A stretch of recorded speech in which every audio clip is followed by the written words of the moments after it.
You were not here when I was explaining. In a major win for the NDA government, the Judicial Appointments Bill has passed with flying colours in the Lok Sabha. The National Judicial Appointments Commission Bill 2014 was passed by voice vote with one official amendment. Along with it, the 121st Constitution Amendment Bill was passed by 367 in favour and nil against. It gives constitutional status to the proposed commission. Madam Speaker, I very humbly pray that the bill as amended be kindly passed by this Honourable House. Those in favour may say aye, those against may say no. I think the ayes have it, the ayes have it. The motion is adopted and the bill as amended is passed. Please may be open. Yes. The Judicial Appointments Bill was passed unopposed after Law Minister Ravi Shankar Prasad accepted a Congress demand and moved an amendment. The amended bill provides that the President will have to accept the recommendation of the Commission if it is reverted to him, even if it is not unanimous. The earlier provision made unanimity essential for the President's reconsideration suggestion to be dropped. While arguing for the bill, the Law Minister clarified that the proposed law will not curtail the independence of the judiciary. ये पूरा national judicial commission ठीक से चले, head of the judiciary का भी सम्मान हो, high court के भी हेड का सम्मान हो, मुख्यमंत्री का भी सम्मान हो, गवर्नर की भावनाओं का भी विचार हो, लॉ मिनिस्टर भी अपनी बातें रखे, टू एमिनेंट पर्सन भी बातें रखे, तो ये पूरा सिस्टम बहुत सोच समझकर बनाया गया है.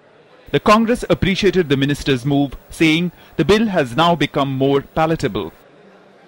Our concerns have been addressed. Now, the law minister was kind enough to concede to one of our suggestions that we said, when the President of India sends it back for a reconsideration, according to the earlier original bill which was proposed by them, it has to be negative. But now, it will be normal and, it can be considered. Earlier, arguing in favour of the bill, the government asserted the measure was aimed at ensuring that only meritorious people are selected as judges to the higher courts. The National Judicial Commission will have mature people. The CJI, two senior-most judges, the Law Minister of India, two eminent persons. They are mature senior people and they surely will work in coordination. The larger objective would be that those who are the best must be appointed as judge of the Supreme Court and High Court, and those who are ignored, the voices, they must also come in a judicial appointment. I'm sure they will work collectively.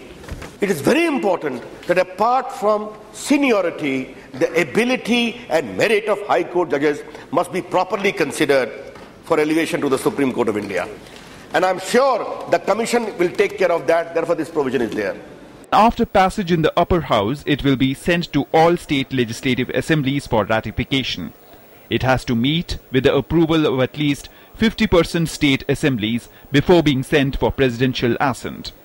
If all goes smoothly, procedures may take up to 8 months for the collegium system to be confined to the past. With Shailendra Mishra, Anuj Yadav and Ravi Dhiman, Newsnight Desk, DD News. Oh, yeah.